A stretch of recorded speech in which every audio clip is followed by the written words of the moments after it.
Pemirsa, di tengah pandemi COVID-19, kesehatan dan pemulihan ekonomi harus berjalan secara seimbang. Untuk itu, guna mempercepat pemulihan ekonomi, masyarakat dihimbau untuk tetap mematuhi protokol kesehatan prokes.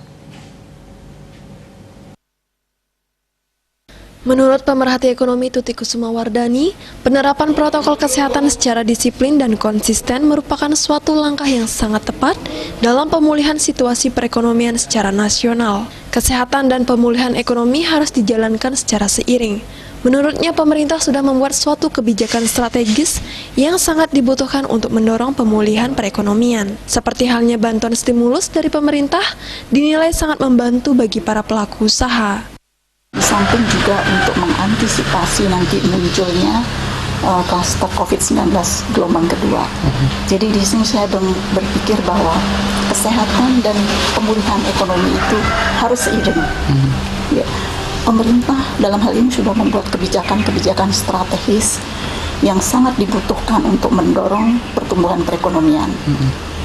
Dengan Perpres 82 tahun 2020 melalui Komite Penanganan COVID-19 dan pemulihan ekonomi nasional.